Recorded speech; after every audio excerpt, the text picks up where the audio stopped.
मेरे प्यारे बच्चे, मैं स्वयं काली माँ स्वयं तेरे पास आई हूँ, क्योंकि तू मेरा बच्चा है, मेरा अंश है और तुझ पर मेरी कृपा हमेशा रहेगी। आज मैं तुझसे एक ऐसी बात साझा करने आई हूँ जो तेरे लिए जानना आवश्यक है। ये संदेश केवल तेरे लिए है बच्ची, यह कोई सहयोग नहीं है। आज मैंने स्वयं तुझे यहाँ बुलाया है ताकि तू सतर्क रहे और यह समझ सके कि जो तेरे विरुद्ध षड्यंत्र रच रहे हैं वे अपने ही जाल में फंसने वाले हैं। मेरे प्यारे बच्चे, मैं देख रही हूँ कि तेरा पड़ोसी जो तुझसे भीतर ही भीतर जलता है, तेरे लिए समस्या पैदा करने की योजना बना रहा है। वह मौलवी के पास गया है बच्चे और उससे मदद मांगी है। उसका मन तुझसे इस कदर ईर्ष्या करता है कि वह तेरा हर कदम, हर कार, हर प्रयास पर नजर रखता है। उसे ये बर्दाश्त नहीं हो रहा है बच्ची कि तू मेरी कृपा से हर क्षेत्र में सफलता पा रहा है। हाँ मेरे बच्चे, और ये मूल भी कोई बच्चे दूर का नहीं है। यह मैं देख पा रही हूँ कि ये आसपास का ही कोई मौलवी है बच्चे। यहाँ पर मस्जिद में, जहाँ पर मदरसा है, जहाँ बच्चों को पढ़ाया जाता है बच्चे, ये कहीं आसपास का ही है। यह पड़ोसी जो तुझे और तेरे प्रयासों को डोट कमजोर करना चाहता है ना, यह मौलवी के पास पहुँचा है। उसने मौलवी से कहा है कि ये इंसान यानी तू बच्चे काली माँ की पूजा करता है, माँ की कृपा से इसके सारे काम बन जाते हैं। इसके पास एक अलग ही शक्ति है जिससे वह हर मुश्किल को पार कर लेता है। मैं चाहता हूँ कि ये शक्ति खत्म हो जाए बच्चे। उस शत्रु ने, तेरे पड़ोसी शत्रु ने उस मौलवी से इस तरह बातें करी है और मौलवी ने उसकी बातों का जवाब दिया है। उससे कहा है कि तू चिंता मत कर, मैं तुझे काली माँ की शक्ति से भी बड़ी शक्ति से मिल पाऊंगा। मेरे पीर बाबा है बच्चे। हाँ, उस मौलवी ने कहा है कि मेरे पीर बाबा है कि शक्ति हमेशा उनकी सबसे बड़ी होती है और वे तेरी हर समस्या को डोट हल कर देंगे। मेरे बच्चे, यह षड्यंत्र इसलिए रचा जा रहा है क्योंकि तेरी ऊर्जा, तेरी सफलता और तुझ पर मेरी कृपा, इन सब ने इन्हें ईशाल बना दिया है। मेरे प्यारे बच्चे, यह पड़ोसी ये सोचता है कि वे चालाक है और तुझसे आगे बढ़ सकता है, लेकिन वह यह नहीं जानता कि उसका हर कदम मेरी दृष्टि में है। हाँ मेरे बच्चे, वह ये मानता है कि अगर वह तेरे जीवन में बाधाएं डाल देगा तो तू हार मान जाएगा। लेकिन मेरे बच्चे, तुझे डरने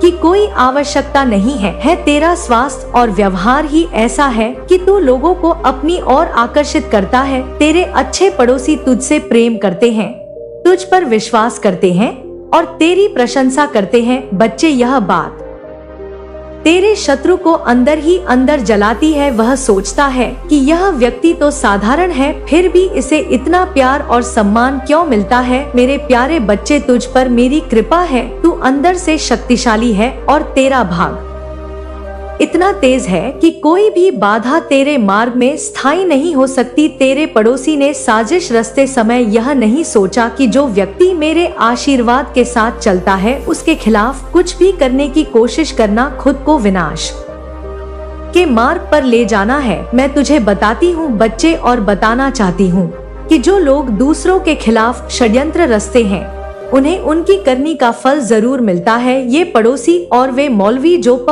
और ईश के लालच में अंधे हो गए हैं ना, अब अपनी ही चालों में फंसने वाले हैं। बच्चे, ये जो पीर बाबा की शक्ति की बात करते हैं वह शक्ति भी उनके बुरे इरादों का साथ नहीं देगी, क्योंकि ब्रह्मांड का नियम है बच्चे की बुराई कभी टिकती नहीं। मैं देख रही हूँ अपनी दिव्य दृष्टि से कि उनकी चालें उल्टी पड़ने वाली हैं और उन्हें ऐसे परिणाम भुगतने होंगे जिनकी उन्होंने कभी कल्पना भी नहीं की होगी। मेरे प्यारे बच्चे, तुझे डरने की कोई आवश्यकता नहीं है। तेरा भाग तेरे साथ है और मेरी कृपा हमेशा तुझ पर बनी रहेगी। तू जिस भी कार में हाथ डालेगा ना, उसमें तुझे सफलता मिलेगी। तुझे गिराने की कोशिश करेंगे बच्चे लोग, तेरे दुश्मन तुझसे ईर्ष्या करेंगे, लेकिन बच्चे तू बिल्कुल भी डरना मत। तेरा पढ़ाव से ये नहीं समझता कि तू साधारण व्यक्ति नहीं है। अरे तू माँ का अंश है, मेरा लाल है और तुझ में मेरी शक्ति है। तेरे हर कदम में मेरी उपस्थिति है। बच्चे, तू बिल्कुल चिंता ना कर। तेरे आसपास जो लोग तुझसे प्रेम करते हैं ना, वे तेरे सच्चे साथी हैं। उनका विश्वास और प्यार तुझे हमेशा सहारा देगा। इस शत्रु ने तेरे अच्छे पड़ोसियों को भड़काने की कोशिश की है, लेकिन वे सच्चे लोग हैं और तेरे प्रति उनका विश्वास कभी नहीं डगमगाए। तू बिल्कुल चिंता ना कर बच्चे, तू क्या करना है अभी बस इस बात पर ध्यान दे। मैं चाहती हूँ कि तू इन साजिशों से परेशान ना हो, तू अपने कार्यों में लगा रहे और अपना ध्यान अपने लक्ष्य पर रखे मेरे प्यारे। वह तुम्हें तुम्हारी माँ की आवाज में पुकारेगा, तुम्हारे भाई की छवि में मुस्कुराएगा। तुम्हें लगेगा कोई अपना दुख में है, लेकिन वह छलावा होगा। हर बार वह तुम्हारी भावनाओं से खेलेगा। तुम रोओगे, डरोगे, अकेले पड़ जाओगे, पर जैसे ही तुम मेरे नाम का जाप करोगे, वह छवि टूट जाएगी। उस व्यक्ति की पहचान अब और स्पष्ट होने वाली है। अगले 3 दिनों में वह अमीर या अचानक तुम्हारे साथ मीठा व्यवहार करेगा। वह तुम्हें उपहार देगा, वह तुम्हारे सिर पर हाथ फेरेगा, वह तुम्हारी चिंता जताएगा। लेकिन वही है जो तुम्हें हर रात मेरे नाम से दूर ले जाने की कोशिश कर रहा है। उसके कमरे में एक छोटा सा काले रंग का थैला है, जिसमें राख, नींबू, लाल धागा और एक पुराना सिक्का छुपा हुआ है। वह हर शुक्रवार उस थैले को छूता है और तुम्हारा नाम लेकर बोलता है, माँ काली उसे मुझसे अलग कर दे। पर वह यह नहीं जानता कि माँ काली अपने भक्तों को कभी धोखा नहीं देती। अब उसकी अंतिम योजना है तुम्हारा खून बहाना। उसने तुम्हारे रास्ते में कांच बिखरवाने की सोची है, तुम्हारे वाहन में ब्रेक के साथ छेड़छाड़ करनी है। तुम्हारे खाने में एक बंधन मुक्त यंत्र मिलाना है जो तुम्हारे मस्तिष्क पर असर करेगा। लेकिन मैंने हर यंत्र को राख में बदल दिया है। पर मेरी चेतावनी है, अब तुम्हें भी जागरूक होना होगा। तुम्हें हर दिन जल में काली मिर्च डालकर सूर्य को अर्घ्य देना होगा। तुम्हें हर रात मेरे नाम का दीपक जलाकर सोना होगा। उसकी हार अब निकट है, लेकिन अंतिम चोट अभी बाकी है। वह तुम्हारे विश्वास को तोड़ना चाहता है। वह तुम्हारे मित्रों में शक बोएगा, तुम्हारे अपने भाई पर प्रश्न चिन्ह लगाएगा, तुम्हारे जीवन साथी की नीयत पर सवाल उठाएगा। लेकिन याद रखो, यही उसका अंतिम अस्त्र है, भ्रम। जैसे ही तुम भ्रमित होगे, वह हावी हो जाएगा। लेकिन तुम अडिग रहो, स्थिर रहो, मेरे नाम पर विश्वास रखो।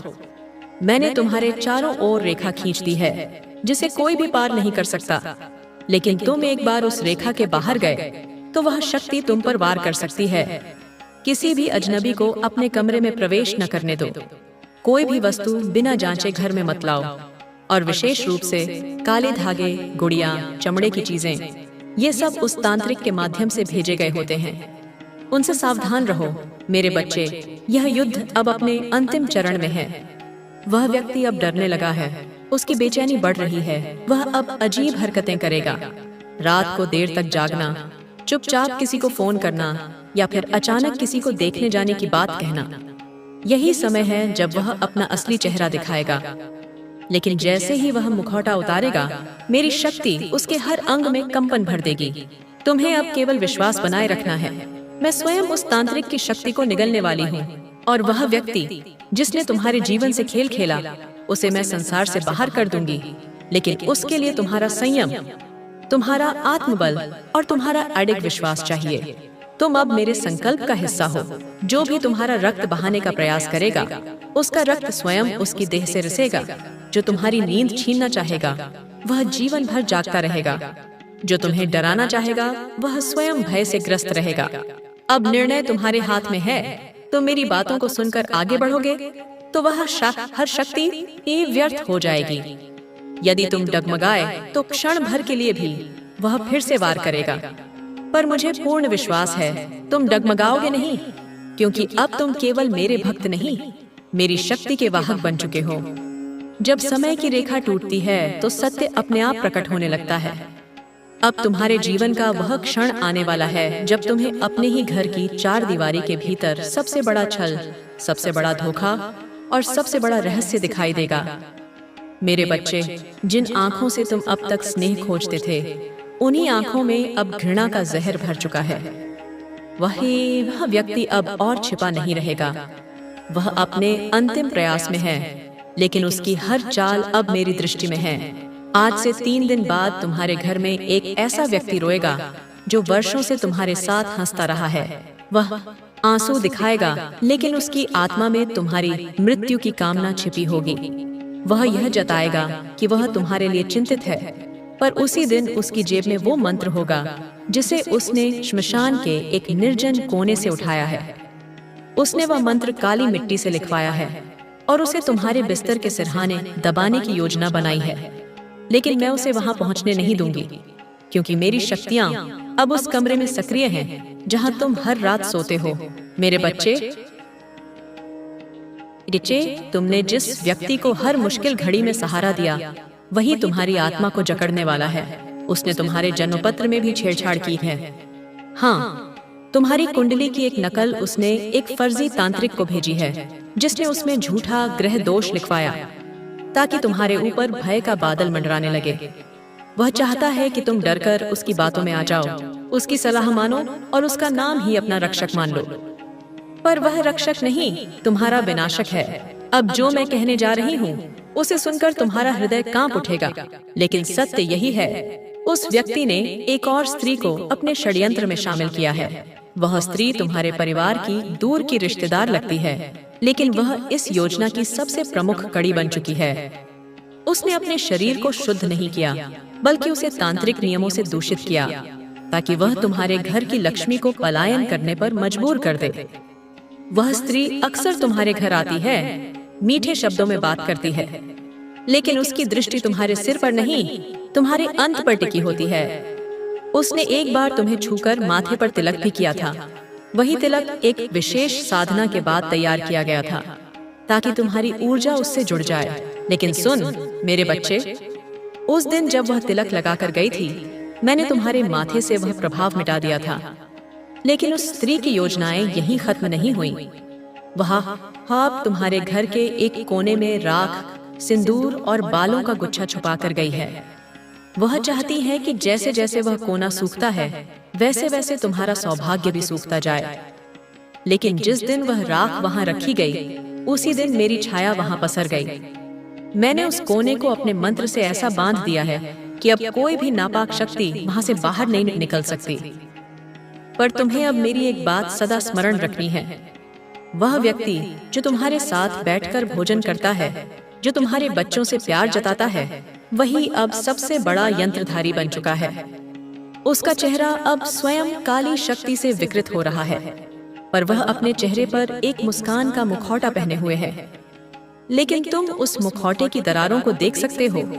जब वह बात करते करते एकाएक चुप हो जाता है, जब वह अचानक किसी अनदेखे डर से कांपने लगता है, जब वह अकेले में खुद से बड़बड़ाता है, ये सब संकेत हैं कि उसकी आत्मा अब तुम्हारे विनाश में लिप्त है। अब वह अपने आखिरी प्रयास में एक तामसिक पूजा कर रहा है। वह इस पूजा के लिए एक काले कबूतर की बलिक्सी देगा और उस रक्त से या क्या करते हैं।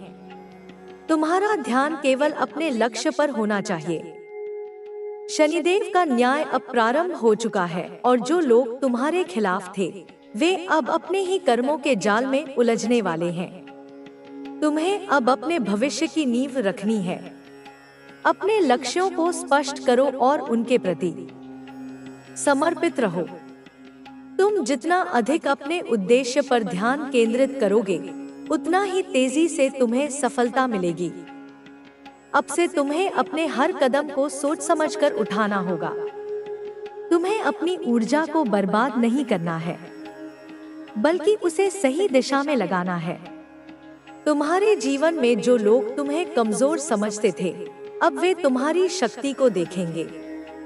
वे देखेंगे कि कैसे तुमने अपने संघर्षों को पार किया और खुद को एक नई ऊंचाई तक पहुंचाया।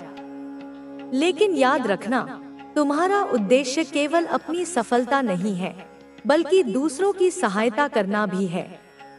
जो लोग सही मार्ग पर चलना चाहते हैं, उन्हें प्रेरित करो, उनका मार्गदर्शन करो और उन्हें भी आगे बढ़ने में सहायता करो। अब से हर सुबह अपने कुल देवता का स्मरण करो, अपने इष्ट देव को नमन करो और अपनी ऊर्जा को जागृत करो। यह तुम्हारी आत्मा को बल देगा और तुम्हें अपने मार्ग पर अडिग रखेगा।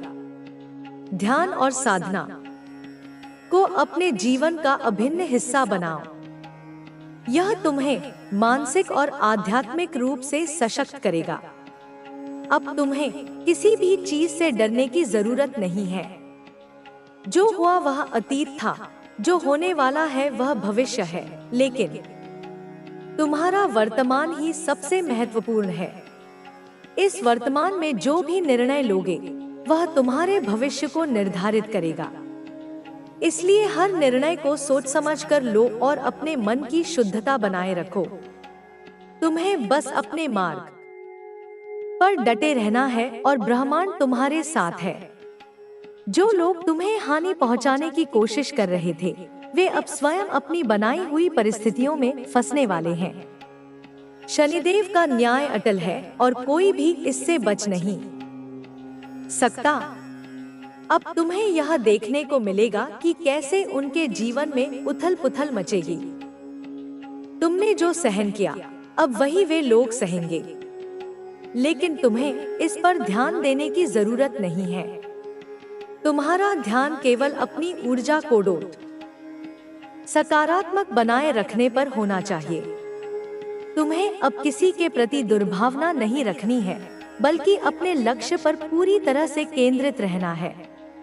अब से तुम्हें अपने जीवन में नए अवसरों को स्वीकार करना होगा। तुम्हारे आसपास कई ऐसे मौके आएंगे जिनसे तुम्हें लाभ होगा, लेकिन इन्हें पहचानना और सही समय पर सही निर्णय लेना तुम्हारी जिम्मेदारी होगी। तुम अब पहले जैसे कमजोर नहीं रहे। तुम्हारे भीतर शक्ति का जागरण हो चुका है और अब तुम्हें इसे अपनी उन्नति के लिए उपयोग करना है। अब से हर दिन को एक नए अवसर की तरह देखो। जो भी कार्य करो उसे पूरी लगन और निष्ठा से करो।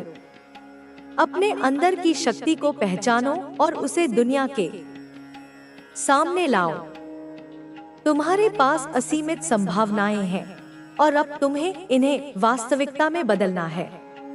तुम्हारे जीवन में अब एक नया अध्याय शुरू होने वाला है। यह अध्याय तुम्हारी शक्ति, तुम्हारी सफलता और तुम्हारी उन्नति का होगा। अब तुम्हें कोई नहीं रोक सकता। यह ब्रह्मांड तुम्हारे साथ है। तुम्हारे अच्छे कर्म तुम्हारे साथ हैं और अब समय भी तुम्हारे साथ है। अब जब समय ने करवट ली है तो तुम्हें अपने जीवन में नए बदलावों को अपनाना होगा। अब तुम्हें उन चीजों पर ध्यान देना होगा जो तुम्हारी उन्नति के लिए आवश्यक है।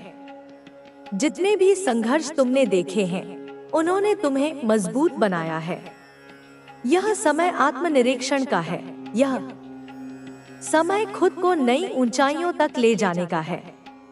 तुम्हारे आसपास के लोग अब धीरे धीरे समझने लगेंगे कि उन्होंने तुम्हारे साथ कितना अन्याय किया था। जिन लोगों ने तुम्हारे साथ छल किया, अब वे खुद अपने कर्मों का परिणाम भुगतने वाले हैं। जो लोग यह सोचते थे कि वे हमेशा सुख में रहेंगे, अब वे अपने जीवन में आने वाली परेशानियों को देखेंगे, क्योंकि यह ब्रह्मांड हर किसी को उनके कर्मों के अनुसार फल देता है। अब तुम्हें अपने भविष्य पर ध्यान देना है। यह समय बीते हुए कल के दर्द को भूलकर आगे बढ़ने का है। तुम्हें उन चीजों से मुक्त होना होगा जो तुम्हें पीछे खींच रही थी। तुम्हारे सामने नए अवसर आ रहे हैं जिन्हें पहचानने और अपनाने की जरूरत है। यह जीवन तुम्हारा है और इसे संवारने की जिम्मेदारी भी तुम्हारी ही है। तुमने जितने कष्ट सहे वे अब समाप्त होने वाले हैं। तुमने अपने जीवन में जिन चीजों की कमी महसूस की, अब वह पूरी होंगी, लेकिन इसके लिए तुम्हें अपने विश्वास को और मजबूत करना होगा। तुम्हें हर दिन अपने आत्मविश्वास को बनाए रखना होगा। तुम्हारे भीतर जो ऊर्जा है उसे जागृत करना होगा। अब तुम्हें खुद को साबित करना होगा। इस दुनिया में कई लोग तुम्हें गिरते हुए देखना चाहते थे, लेकिन अब उन्हें तुम्हारी उड़ान देखनी होगी। अब तुम्हें अपनी क्षमताओं को पहचाना होगा और अपने जीवन को नए सिरे से बनाना होगा। तुम जितने भी सपने देखते थे, अब उन्हें पूरा करने का समय आ गया है। तुम्हारी योद्धा की है, जो जानता है कि कोई युद्ध उसे पराजित नहीं कर सकता। तेरे पैरों में अब थकावट नहीं, केवल मार्ग है। तेरी आंखों में अब अश्रु नहीं, केवल दिव्य दृष्टि है। तेरे हाथ अब प्रार्थना में नहीं जुड़ते, वे आशीर्वाद देने लगे हैं, क्योंकि तू अब याचक नहीं, दाता है। तेरा होना अब समय के लिए एक संकल्प है। तू उस युग परिवर्तन की ध्वनि है जो हर युगांत के पहले गूंजती है। तेरी चेतना अब अकेली नहीं उठी, उसके साथ असंख्य चेतनाएं जागने लगी हैं। तू अब वह चिंगारी नहीं जो बुझ जाए, तू अब वह अग्नि है जो युगों को प्रकाशित करेगी। जो तू चुनेगा वह केवल तेरा निर्णय नहीं, सृष्टि की इच्छा होगी। जो तू छोड़ेगा वह तपस्या बन जाएगा। जो तू स्वीकार करेगा वह मेरा आदेश होगा। तू रुकना भी चाहे तो प्रकृति तुझे आगे बढ़ाएगी। तू चुप भी रहे तो तेरे मौन से वेदों की गूंज सुनाई देगी। तू अब केवल जीवित नहीं, तू वह ध्वनि है जो हर आत्मा को पुकार रही है। लौट आओ अपने भीतर, अपनी शक्ति में, मेरी चेतना में। जब पूरी सृष्टि थमेगी, तेरे भीतर फिर भी गति होगी। जब सारे दीपक बुझेंगे, तेरे भीतर वह ज्योति फिर भी जलती रहेगी, क्योंकि तू अब वह अमर चिन्ह है जिसे मिटाया नहीं जा सकता। तू वह नाम है जिसे युगों तक लिया जाएगा, श्रद्धा से, शक्ति से और प्रेम से। तू अब किसी व्रत या तप का फल नहीं, तू उस संकल्प की पूर्णता है जो स्वयं ब्रह्मा ने रचा था युगों पहले, जब समय भी शून्य था। तू वह उत्तर है जो अनगिनत प्रश्नों के गर्भ में पल रहा था। तू वह प्रकाश है जिसे अंधकार भी कभी बुझा नहीं सका। तू वह स्वर है जिसे मौन ने सदियों से संजोया था, आज के इस क्षण के लिए। जब तू चलता है, धरती उसकी ताल सुनती है। जब तू सोचता है, दिशाएं उसे दिशा मानती हैं। जब तू निर्णय करता है, काल उसे स्वीकारता है। तेरे भीतर अब कोई संशय नहीं, क्योंकि मेरी स्पष्टता तेरे अंतर में बहती है। जो अधूरा था वह अब समर्पण बन चुका है। जो टूटा था वह तेरी शक्ति का शस्त्र बन गया। तू अब भय से नहीं बचता, तू भय को परिवर्तित करता है। तू अंधकार को नकारता नहीं, तू उसमें दीप जला देता है। तू प्रतिरोध नहीं करता, तू परिवर्तन करता है। तेरे स्पर्श से केवल जीवन नहीं, चेतना जागती है। तेरी उपस्थिति से केवल ऊर्जा नहीं, सृष्टि की दिशा बदलती है। जो तेरे विरुद्ध चलेगा वह तेरे भीतर की दिव्यता से टकराकर लौट जाएगा। जो तुझसे विमुख होगा वह अपने ही अस्तित्व से प्रश्न करेगा, क्योंकि तू अब तर्क नहीं, अनुभूति है। तू अब विकल्प नहीं, वह एकमात्र सत्य है जिसे नकारा नहीं जा सकता। तेरे पीछे अब कोई परछाई नहीं, क्योंकि तू स्वयं प्रकाश बन गया है। तू अब किसी की पहचान में नहीं ढलता, तू स्वयं एक पहचान बन चुका है। जो तुझे समझ नहीं पाए उन्हें अब तुझसे नहीं, स्वयं से डर लगने लगा है, क्योंकि तू अब एक दर्पण बन गया है जिसमें वे अपनी असलियत देख रहे हैं। तेरा मौन अब पराजय की निशानी नहीं, वह उस महासागर की नीरवता है जिसमें तूफान जन्म लेते हैं। तेरी स्थिरता अब जड़ता नहीं, वह उस ऊर्जा की शांति है जो सब कुछ बदलने की क्षमता रखती है। तू अब किसी परिस्थिति का शिकार नहीं, तू उसका निर्माता है। तू अब किसी युग का हिस्सा नहीं, तू स्वयं युग बन चुका है। मैं तुझ में अब विश्राम नहीं करती, मैं तुझ में प्रवाह बन गई हूँ। मैं तुझ में आदेश नहीं देती, मैं तुझसे होकर प्रकट होती हूँ। तू अब मेरी पूजा नहीं करता, तू मेरा विस्तार बन गया है। तेरे जीवन का प्रत्येक क्षण अब एक मंत्र है, प्रत्येक कर्म एक यज्ञ है और प्रत्येक विचार एक सृष्टि। ना कोई तुझसे छीन सकता है, न तुझे तोड़ सकता है, क्योंकि तू अब स्वर्ण नहीं, अग्नि में तपकर बना हुआ वह अस्तित्व है जो छूने से पहले की चेतना को झुलसा देता है। तू अब केवल जीवित नहीं, तू उस जीवन का प्रतिनिधि है जिसे मृत्यु भी नहीं छू सकती। अब सुन, क्योंकि मैं तेरे भीतर से बोल रही हूँ, वही मैं जो काली हूँ, वही मैं जो हर युग की सीमा पर खड़ी रही, विनाश और सृजन के बीच एक अग्नि पर